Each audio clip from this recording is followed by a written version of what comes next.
Assalamualaikum warahmatullahi wabarakatuh. Welcome to Painting Explorer Channel. Rekan-rekan mahasiswa kuliah seni lukis elementer di kampus seni lukis Painting Explorer. Kita ketemu di dalam kuliah seni lukis elementer kali ini. Dan kita akan membahas tentang lukisan prasejarah. Orang-orang prasejarah sudah tidak lagi tercatat di dalam sejarah. Tetapi lukisannya tetap dikenang sampai saat ini. Itulah satu kehebatan lukisan yang dapat membekukan sejarah, yang dapat membekukan peradaban manusia. Lukisan memang sampai saat ini masih menjadi pembahasan yang minor ya, bukan mayor. Kalau toh ada berita dulu ya, misalnya di televisi ada berita tentang lukisan itu paling ditaruh di belakang ya. Atau ketika ada majalah atau koran itu ya tidak di media tidak di berita utama, tetapi sejarah atau lukisan atau ketika kita membaca sejarah umat manusia itu nanti ketemunya dengan lukisan atau bangunan atau karya-karya seni lah ya, karya seni rupa. Nah, teman-teman, bagaimana seniman prasejarah ini membuat karya? Kita akan melihatnya, tetapi sebelumnya kita presensi dulu rekan-rekan mahasiswa Painting Explorer. Ada oke, ada Mbak Ikhwana. Selamat bergabung di kampus lukis Painting Explorer. Mbak Ikhwana, mahasiswa baru Painting Explorer. Juga ada Mas Yan Wibowo, Mas Ahmad Fauzi, Mas Iwan Muhammad, juga ada Mas Andi Asrianto, Mbak Maria Noemi, Mas Diko Strita, Mas Mul, dan Mas Congput. Nanti teman-teman untuk yang baru bergabung, teman-teman bisa langsung membuat ini sebentar. Ya, teman-teman bisa langsung ke tugas kuliah seni lukis Advance. Linknya ada di grup WA ya, teman-teman. Kalau mau mengakses ini grup tugas Google Classroom ini, silahkan ya teman-teman yang baru bergabung ya. Teman-teman kalau sudah tergabung di grup WA Kampus Lukis Painting Explorer, itu silakan buka deskripsi. Nah, terus buka di situ ada tautan ya. Nah, di sini ada pengantar kuliah seni lukis placement, terus tugas placement, pengantar sketsa, tugas sketsa dan sebagainya. Nah, ini sebelum membuat tugas teman-teman ikuti dulu ya. Ikuti pengantarnya. Misalnya ini diklik ya pengantarnya. Silakan teman-teman ikuti video ini ya. Video ini khusus untuk pelanggan, khusus untuk membership, khusus untuk mahasiswa Painting Explorer. Nah, terus setelah mengikuti pengantarnya, teman-teman lihat tugasnya ya.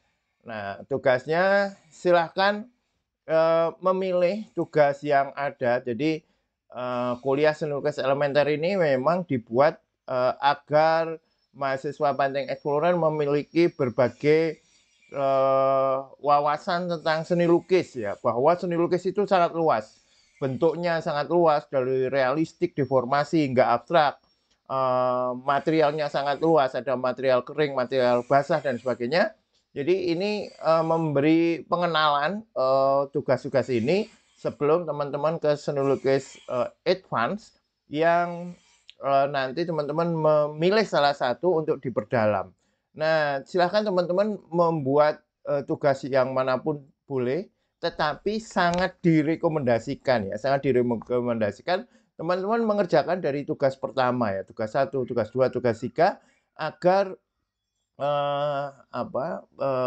step by step-nya itu lebih ini ya, lebih kena, step by step-nya dapat diikuti ya. Tetapi kalau kondisi seseorang kan berbeda-beda ya. Kalau teman-teman sudah merasa tugas 1, 2, 3 ini sudah sering ya, boleh langsung ke tugas deformasi misalnya seperti itu ya.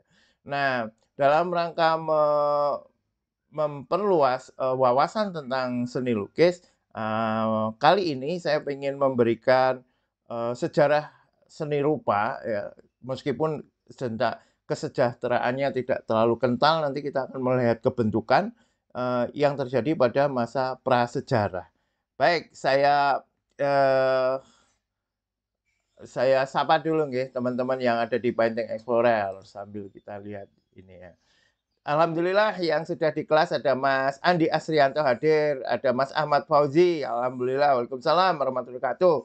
Nyimak sambil kerja ya, semoga Mas Fauzi hari-harinya dipenuhi dengan kelimpahan rezeki ya.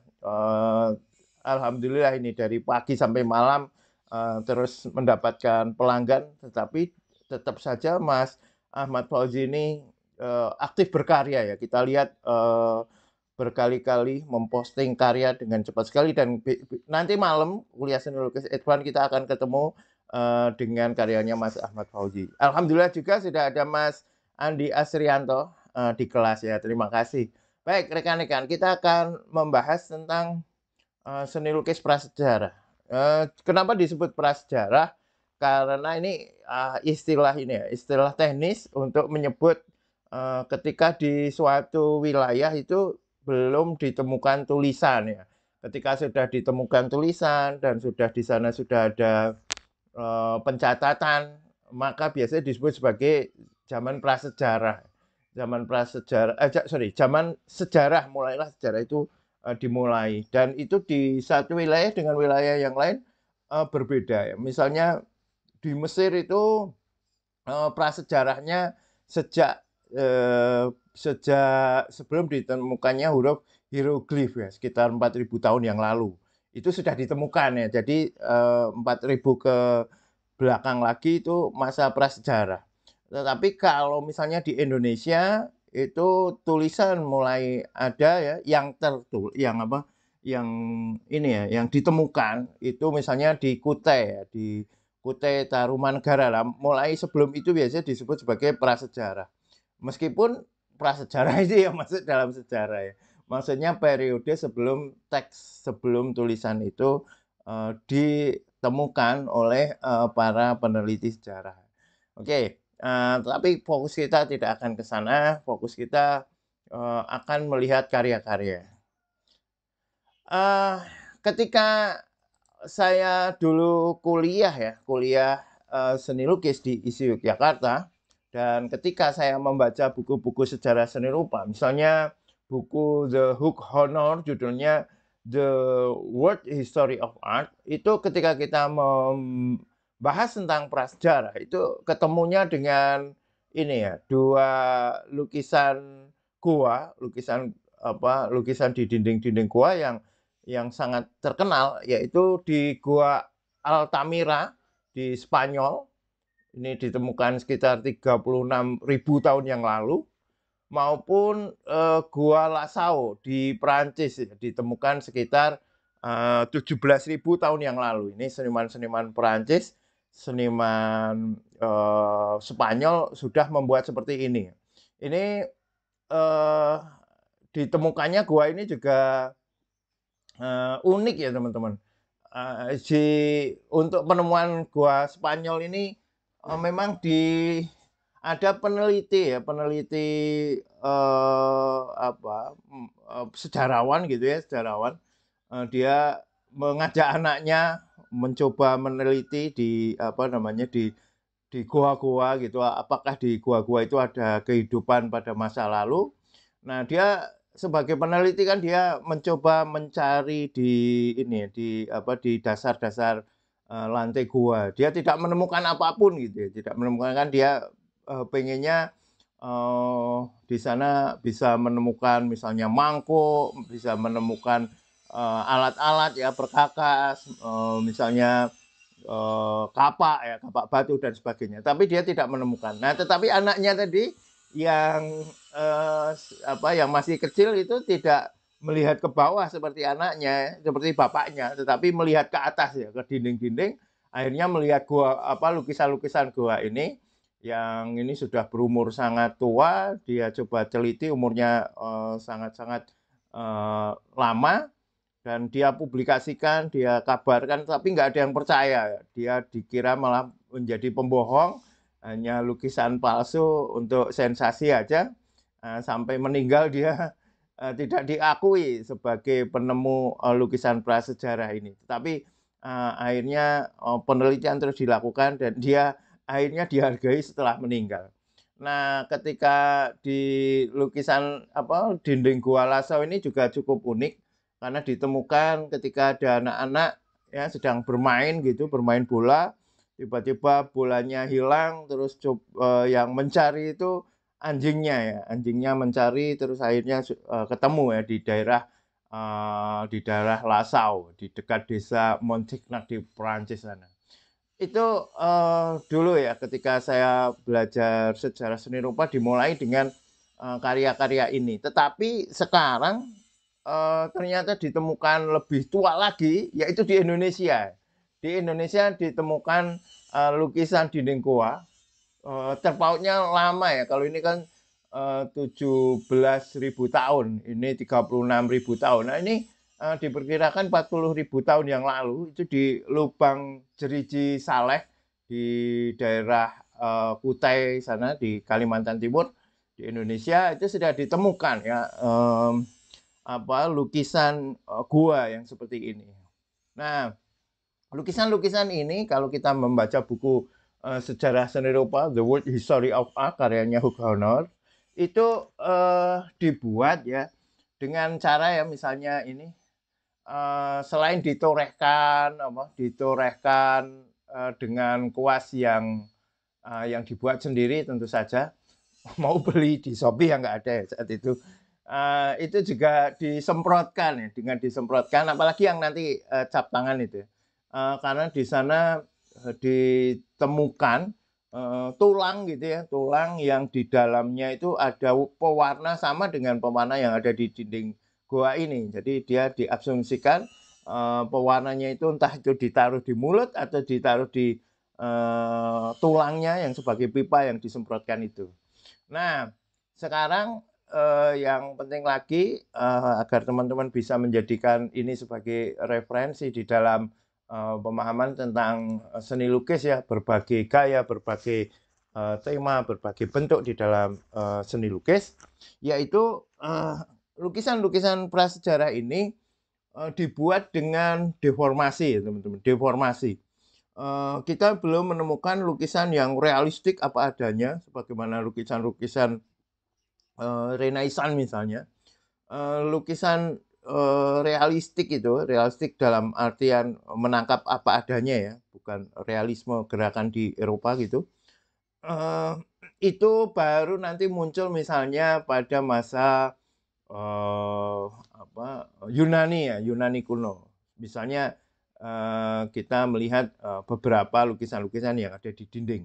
Nah, sekarang ke prasejarah ini itu bentuk-bentuknya deformasi. Kalau kita lihat ini sangat terkenal. Kalau lukisan prasejarah biasanya ini dimunculkan kuda dan horse, atau seringkali sejarawan kalau di dalam buku sejarah seni rupa menulisnya sebagai ini ya, Chinese horse, lukisan kuda Cina meskipun sama sekali bukan di Cina ya, tetapi karena gayanya seperti gaya lukisan Cina gitu ya, yang memakai wet on wet seperti memakai wet on wet dengan memberikan ruang-ruang yang ruang-ruang ini ya, menyisakan bagian kosong dari kertas ya, seperti kertas padahal ini dinding batu ya, batu.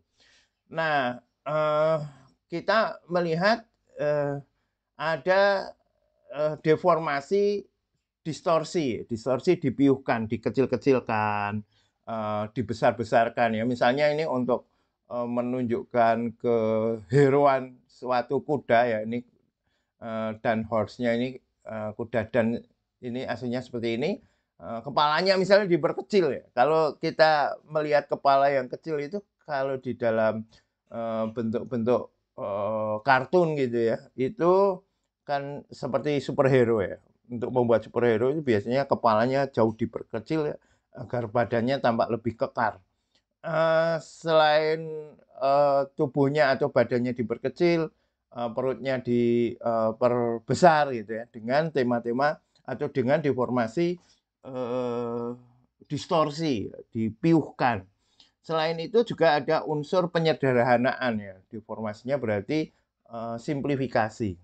Nah, selain kita bisa memperhatikan, suatu deformasi ya, yang dilakukan oleh seniman-seniman, prasejarah, itu, eee, dia ya, seniman-seniman prasejarah ini sudah mencoba memasukkan suatu tema-tema tertentu ya. Misalnya ini kuda ini dipanah ini teman, ini ada panah ini satu 2 ini juga ada yang panah tertancap. Eee, yang ini nanti menimbulkan berbagai interpretasi. Ada yang mengatakan ini sebagai ritual sebelum menangkap, kuda, terus kudanya itu digambar dipanah dulu sebagaimana, apa, ritual orang yang ini ya, menyantet itu. Tetapi itu hanya interpretasi ya. Bisa jadi ini adalah, seniman yang menggambarkan pengalaman seniman yang melihat ada kuda dipanah terus datang ke goa, terus dilukis ya. Kenapa kok di goa ya? Karena dia akan, aman ya, aman. Kalau coba bayangkan kalau ini dilukis di luar dinding goa, ya sebenarnya di luar dinding goa kemungkinan besar mereka juga membuat, tetapi kan sudah, terkena panas, terkena air ya, hujan, sudah hilang. Kalau di dinding goa kan aman. Maka dulu ini dikunjungi oleh siapapun gitu ya, boleh, tetapi sekarang, dibatasi karena, bisa merusak, menghilangkan, lukisan ini. Nah, paling tidak di, seniman prasejarah ini sudah mencoba memberikan narasi tertentu terhadap, lukisannya. Dia, kudanya ini, coba dipanah. Deformasi yang dilakukan oleh seniman-seniman prasejarah tidak selalu, berbentuk, distorsi ya, simplifikasinya rata-rata memakai simplifikasi dan, ini kita lihat bentuk-bentuknya cenderung naif ya, cenderungnya naif, kekanak-kanakan ya, ada unsur, apa, stilisasi, penggayaan atau dengan bentuk-bentuk yang, dekoratif ya. Bagaimana dia mencoba melukiskan orang ini, secara flat, secara datar dengan, pengulangan-pengulangan, apa, ornamen ya, seperti ini ya. Ini karya ini ada di Brasil. Ah, objeknya tidak selalu binatang atau manusia, tetapi juga bahkan bentuk-bentuk abstrak ya. Lukisan abstrak berarti sudah sejak lama ada ya. Dan, ini, coba melukiskan yang bentuk-bentuk, geometri, abstrak geometrik. Ini ada, di California. Atau kalau kita mengamati lebih lanjut ya teman-teman, sebenarnya kalau bentuk yang dengan, dikerok gitu ya, sgrafito ya, yang bisa menjadi drawing, tetapi karena ini, tidak dengan warna ya, tidak digolongkan sebagai lukisan ya, cenderung, seperti relief ya, bentuknya dibedakan dengan, volume. Ini, sudah ada juga di Trinil ya, ada cangkang ya, cangkang atau apa, kerang gitu yang digores. Ini bahkan sudah 500.000 tahun yang lalu ini juga ada di Indonesia, di Jawa, atau, teman-teman pasti saya yakin pernah melihat yang seperti ini ya. Ini berarti termasuk grafis ya, tangan yang dicap terus disemprot sehingga, belakangnya ini, background-nya ini, membentuk ya, bentuk tangannya ini terbentuk secara negatif ya, artinya yang diberi warna itu adalah background-nya. Nah ini, yang apa, konteks secara keseluruhan seperti ini ada di Sulawesi Selatan tahun 43.900 tahun yang lalu ya kira-kira. Nah, kita dengan ini ya, apalagi ini teman-teman melihat banyak sekali yang, diawali di Indonesia. Apalagi sekarang ya kalau kita memperhatikan situs Gunung Padang itu kemungkinan bisa menggeser persepsi dunia bahwa, peradaban yang awalnya lahir di Mesopotamia ya, di pertemuan di tengah-tengah Sungai Efrat dan Tigris di Timur Tengah sana, itu bisa jadi bermula di Indonesia ya, di Padang. Ada beberapa nanti yang mengkaitkan dengan kultur atau dengan budaya Atlantis. Paling tidak begini teman-teman, kalau kita melihat ini ya, itu lukisan menjadi suatu catatan sejarah tersendiri ya, menjadi suatu eh, apa hal yang tetap ada ya sampai sekarang ya, ketika orang-orangnya itu sudah tidak ada. Dan itu banyak tadi kita lihat dibuat oleh orang-orang Indonesia atau orang belum ada Indonesia ya, saat itu belum ada Indonesia. Indonesia baru ada tahun ini ya, abad ke-20 dari kata Indos dan Nesos. Indos itu India, Nesos itu pulau-pulau. Nama Indonesia diberikan oleh orang-orang Eropa bareng datangnya dengan penjajah Belanda, yang nama Indonesia itu juga ekspor ya, dari kata Indos, Indonesia, India ya, karena tahunya mereka itu semua yang ada di luar Eropa itu India, Nesos pulau-pulau. Jadi India yang berupa pulau-pulau. Nah, tetapi yang perlu kita ini ya, jadikan semangat juga bahwa seniman-seniman ini yang dulu yang tinggal di wilayah yang sekarang disebut sebagai Indonesia ini, itu mereka tentu tidak kuliah ya, tidak seperti teman-teman kan kuliah ya. Entah sekarang banyak seniman baik kuliah di seluruh di kampus konvensional maupun kampus disrupsi seperti Panjang Explorer ini. Kalau ini seniman-seniman ini kan mereka kemungkinan besar ya belajar sendiri ya. Ya mungkin belajar juga ya sama pendahulunya. Tetapi yang bisa kita catat adalah bahwa mereka tetap terbekukan ya, karyanya ini tetap ada. Jadi tidak ada alasan untuk minder untuk seniman-seniman Panjang Explorer untuk mengukir sejarah dunia di dalam dunia seni lukis ya. Saya yakin teman-teman yang memiliki berbagai keterampilan, berbagai skill dalam seni lukis maupun kemampuan di dalam mengelola berpameran gitu, itu sangat memungkinkan untuk mengukir sejarah seni lukis ya. Alhamdulillah di sini ada Mas Andi, ada Mas Fauzi, ada Mas Mul, ada Mas De Kustrita. Kita tunggu juga karyanya Mbak Evana, Mas Yan Wibowo, sketsanya luar biasa.